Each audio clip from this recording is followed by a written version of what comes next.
Hello, guys. Welcome to Gusto Reactions once again. Thank you so much for always liking, sharing, subscribing. Yes, telling your friends about what we do right at Gusto TV. Don't first key, of course, is very much in the building today. Today we do not have something controversial. We are men of peace and not of war, men of love and not of war as well. And today we have something quite, interesting. Lots of upcoming artists, emerging artists from the scratch, have blown in the past couple of years. Fireboy DML, Rema, Ruga, Buju, quite a lot of artists as well. Have also not done very well. We're not going to mention names here, but of course, leading the pack in all of that has been Don Jazzy and the MAVIN Records, crew with the likes of Rema, Arasta, Magic, Suruga, Johnny Drill as well, signed a contract, and of course, and a couple of other guys as well. But there's something. In all of this, I saw a Twitter comment of someone saying, "Oh, my best or my favorite tagline in the music industry, so far has been MAVIN activated." What do you think about that? When you see MAVIN activated, MAVIN activated, you know that okay, it's time for the MAVIN Records line by Don Jazzy, and then in partnership with their international counterpart to unveil another artist.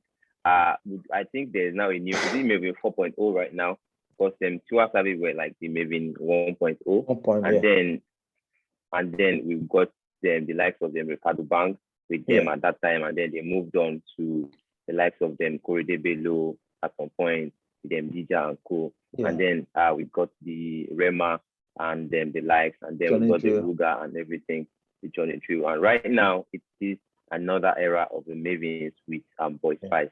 So when you hear MAVIN activated, okay, it's time for another new artist. Let's check out what this person has. And there's a strategy working formula, a formula that they use. I don't want to tag it as a working formula. When the artist comes out, they drop the project like to announce the artist, and then it's titled after the artist, like so that you know the name already, even when you are trying to search for the artist, which is like really good, because at the point you get to know the face. What do you think about this strategy of dropping an EP for every artist that is signed, and using an EP to announce, and then dropping a video the same day, one video of the listing? For me, I think they've thought about it. Okay, there are a couple of times whereby each songs come up, and then people do not even recognize who has sung the song. There's a certain "You Will Not Live Forever," Coyote. Do you know who sang the song? Coyote. But I don't know the face. Do you know his face? No. Exactly. There was a certain time where probably they finished Wonder Bouncing. Yeah, Wonder Bouncing. Wonder Bouncing. A lot of people do not know what it looks like. There was a certain time where for a long time I've been looking for my study. A lot of people do not know how these guys look like, and they thought about it. Okay, diverse. What is the solution to all of this? The best thing is if you look at how they do it, the first EP always have pictures of the artist as the artwork, and then their names, so that you are seeing the picture while you are streaming. You're also seeing the name while you are listening to the project. So the name gets stuck to your head wherever you have your favorite song. When Ariasta came out, our first EP had Ariasta. Even our album, 19 and Dangerous, had Ariasta's picture all over the place. Ruga came out, his EP, his picture was used and everything. Now Boy Spice, his picture was used. Magic also, his picture was used. It is just to keep us to get to know the face that, okay, this is Boy Spice, this is what it looks like, this is how his music sounds like. For me, I think the idea of now dropping video on the same day, I don't know if it is like, that is maybe too much in a day, because you have about 4 songs to listen to and everything, and then later in the day, another video comes up. Like, there's so much about the artist in a particular short time, and people may be confused on what to jump on, what not to jump on. You can tell examples from the songs they drop. If they drop an EP, maybe 1 or 2 from those EP blow up, and then if they now take time to release another video after a while, you know that, oh, this EP is actually about. Look at Love Don't Cost a Dime by Magic. When the EP dropped, like no one really cared about it. Then they had to like do a re-up, Ariasta and everything. And now look at how well the song is doing. So all of this has its own good and bad. It works for others, it doesn't work for some people. Like that's just the way it is for me. What do you think about Boy Spice and the MAVIN Records partnership? Boy Spice came out in 2019, yeah, when the freestyle was out. We talked about it a lot of times in the up, and then there was a time we were saying, oh, maybe SI picked him up because he was always all over his case, and then he went silent. It didn't even dawn on me that okay, the MAVIN uses it. Okay, when they get a new artist, the artist is off for a year, totally silent. They do the whole grooming, MAVIN Academy singing, see them so that they can handle their full craft when they come out and maybe they eventually get to blow. This boy was totally off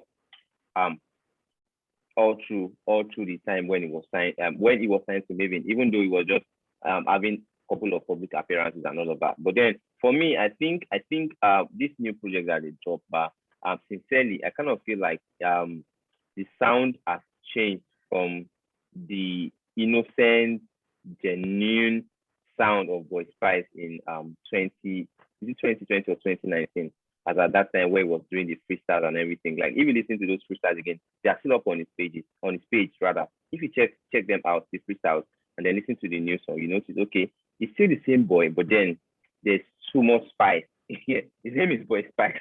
I feel like there's too much spice in the new sound that was released with the EP.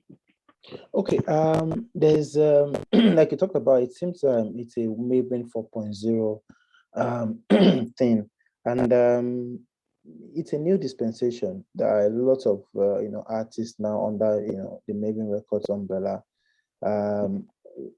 How are these guys going to be managed to get to the very? Would management be an issue for them at MAVIN Records? Tough question, and this is not the first time MAVIN is having so much artists at the same time. But then if you look at how they've done it in the past, there'll be a certain time where one artist is buzzing and then the other guys are chilling, and then they activate another artist and the other guys are chilling. But then these new guys are young cats, bro. They don't want rest, they don't want you. Everybody wants to be out there. Look at right now, Iladipo is silent. Look at right now, Iladipo is silent after he dropped the album. There's been nothing again after the video. Is it the one with Fireboy that was last? Fireboy, yeah, running, yeah. And then he went on, yeah, and then he went on tour, and then we've not heard anything from Iladipo ever since then. So the dude also dropped the album. He dropped about 2 videos, and then now he's in silence. And they moved to Ariasta. Ariasta dropped the album, dropped a couple of videos, moved to Magic. Magic's now dropped the re-up almost a few days before they announced Boy Spice. Now, everything is now going to be about Boy Spice. What happens to the other guys? What are they going to be thinking about? Like, I don't know. It's quite tough. It's going to be tough to manage all of this, about over 5 talents at the same time. But then I kind of feel like if they've been doing it in the past and it's been working for them, and then there's this thing that they also know that, bro, not everybody will do. Like, there's also a certain crayon that is affiliated to MAVIN. There was a time we had the DNA twins at the MAVIN Academy too. So nobody everybody go blow. That is like the solid fact. Nobody everybody go blow. So anybody will blow about me. Now God. All right, shout out to the Boy Spice, shout out to MAVIN Records, and of course Don Jazzy. Let's have your thoughts on what you think about Boy Spice, Don Jazzy, the MAVIN Record partnership, the song itself, the EP. What exactly do you think? What exactly are your thoughts on the whole management thing, the song itself? What next, for a Boy Spice? What next for a Don Jazzy? Put your comment down below, put your thoughts down below. Let's have everything down in the comment section. Of course, we'll be right there to reply to some, if not all, of them. We'll see you guys on the next one. Please stay safe. Don FSK has been, of course, amazing as usual on this one. We'll say stay safe, and of course, we'll see you on the next one. Please stay safe, guys. Please stay safe. 2023 election is coming. 2023 election is coming. Stay safe and be as responsible, a citizen as possible. We'll see you guys. Stay safe and God bless. Bye.